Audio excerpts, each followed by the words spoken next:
Olivier Besancenot, bonjour. Bonjour. Pour commencer, 4 questions et autant de réponses par oui ou par non, si vous voulez bien. Selon une information du Monde, Jean-Jacques Augier, le trésorier de la campagne de François Hollande, aurait reconnu être actionnaire de 2 sociétés offshore dans les îles Caïmans. Est-ce que cela pose la question du financement de la campagne de François Hollande? Du financement, ça je peux pas le dire.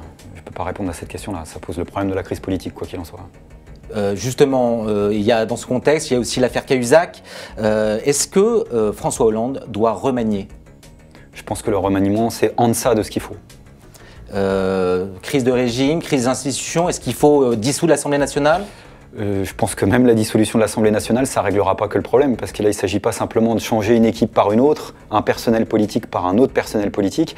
Le problème, c'est les institutions, c'est de prendre acte que la Ve République, elle est dans une mort maintenant inéluctable, et qu'il faut l'acter pour fonder un nouveau système démocratique, social, avec de nouvelles règles, de nouvelles lois, de nouvelles institutions, avec une nouvelle philosophie générale.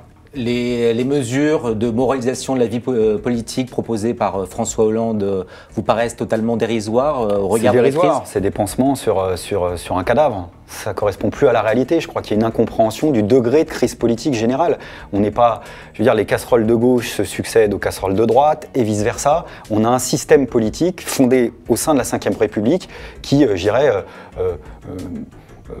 souligne chaque fois un peu plus les rapports incestueux entre le monde politique, le monde de la finance, entre la classe politique d'un côté et l'argent de l'autre. Pourquoi? Parce que la Ve République éloigne la démocratie du contrôle populaire, éloigne la démocratie, je dirais, de la base de la société, en concentrant tous les pouvoirs entre les mains de certains, avec une fonction présidentielle exorbitante, avec des ministres qui sont finalement élus par personne, et puis avec une vie politique qui est une vie politique professionnelle, où on peut faire carrière, où on peut faire métier.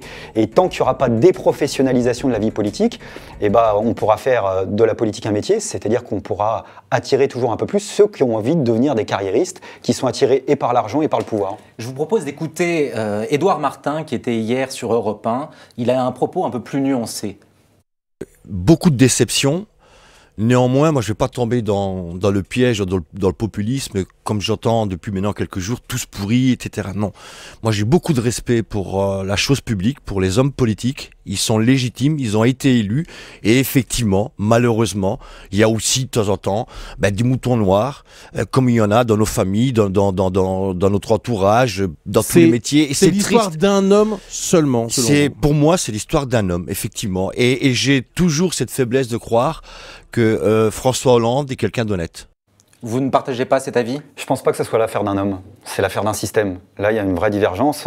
D'ailleurs, le métier, il dit comme dans tous les métiers, mais tant que la politique sera un métier, tout sera biaisé. Parce que si la politique reste un métier, une profession, un job, une marchandise, il y a des gens qui, quel que soit leur discours, quels que soient leurs propos, quelle que soit d'ailleurs leur vraie nature, au bout du compte, agiront en fonction de ce qui rentre dans leur porte-monnaie. Et à partir de là, tout est mort. Donc, il faut pouvoir révoquer les élus, il faut pouvoir... Donc ça implique par exemple qu'on discute par voie pétitionnaire, on peut discuter du chiffre, qu'un cinquième, un quart d'une circonscription puisse convoquer un nouveau suffrage si on pense que le mandat n'a pas été respecté. Il faut plafonner la rémunération des élus. C'est pas normal que le salaire moyen des politiciens professionnels soit au-dessus du salaire moyen de la majorité de la population, puisqu'ils sont censés nous représenter. Au final, on a une classe politique qui ne nous représente plus. Regardez les bancs de l'Assemblée nationale. Donc la vie quotidienne telle que je la connais, elle est faite de femmes, d'hommes, d'ouvriers, de salariés, de jeunes, de noirs, d'arabes. Je les vois pratiquement pas sur les bancs de l'Assemblée nationale. Ce climat délétère, ce slogan du tous pourris, finalement, ça fait le jeu essentiellement d'un parti, c'est le Front National. Oui, et c'est d'autant plus accablant, et c'est pour ça que j'en veux d'autant plus à ceux qui s'autoproclament responsables socialistes quand ils font ce type d'affaires-là.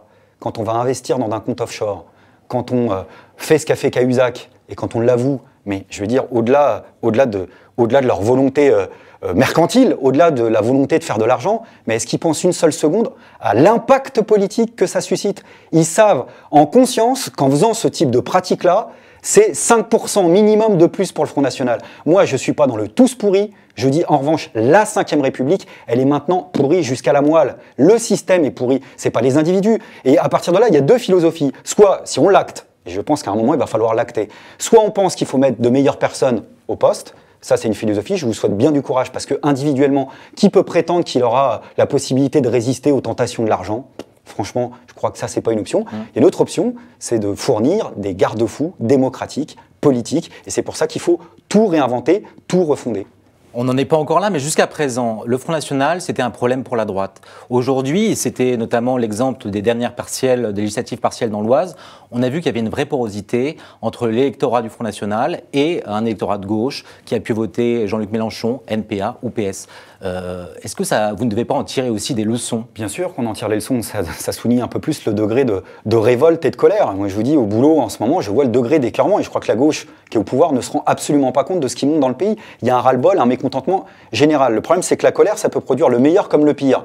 Le meilleur comme le pire, le meilleur ce serait des solutions politiques, ce serait par exemple qu'à la gauche de la gauche, dans la gauche non gouvernementale, on assume de se voir au plus vite pour voir, face à cette mort annoncée de la Ve République, quel type de riposte sociale et démocratique on effectue. Nous, c'est le sens de la proposition qu'on fait au niveau du NPA. C'est adressé à la lutte ouvrière, au front de gauche, aux organisations libertaires, aux organisations du mouvement social. Et le pire, c'est la colère mal digérée. Et Marine Le Pen, qu'est-ce qu'elle fait? Comme tout le système lui rentre dans la gueule, elle dit, bah voyez, le système est contre moi. Sauf que Marine Le Pen, c'est un élément du système. C'est pas un élément anti-système, elle fait partie du système. Et ce qu'elle dit aujourd'hui, c'est, comme réponse à la crise, mettez-nous, nous, au pouvoir. Oui, mais l'internationalisme que vous défendez est perçu par beaucoup comme un avatar du mondialisme.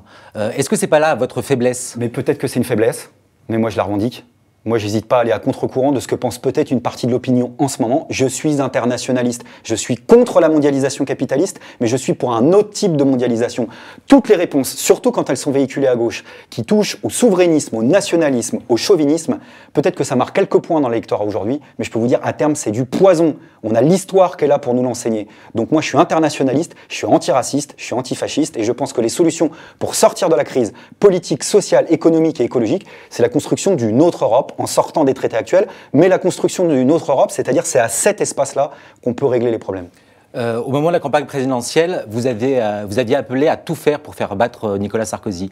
Est-ce que vous regrettez finalement d'avoir porté François Hollande au pouvoir? Non, puisqu'à l'époque, on a appelé, en effet, comme vous l'avez rappelé, à faire barrage, c'est-à-dire à battre Nicolas Sarkozy. On disait qu'il ne faudra avoir aucune illusion en votant, en utilisant ce bulletin de vote qui était le bulletin de vote qui nous restait, celui de François Hollande. Faire barrage, se venger des 5 ans de défaites sociales et de batailles politiques qu'on a perdues, et souvent au prix d'une grande répression. Non, et d'ailleurs on l'expliquait. Alors il y en a qui ont la gueule de bois, pas nous, parce que nous, le programme de François Hollande, on l'avait lu. C'est pour ça que dès le départ, on avait appelé, et on y appelle toujours, à la constitution d'une opposition sociale et politique à la gauche du gouvernement, parce que si on ne le fait pas, en effet, ce sera l'extrême droite qui pourra tirer les marrons du feu. Visiblement, vous avez du mal quand même à vous entendre avec Jean-Luc Mélenchon. Dimanche sur Canal+, vous le critiquiez vertement.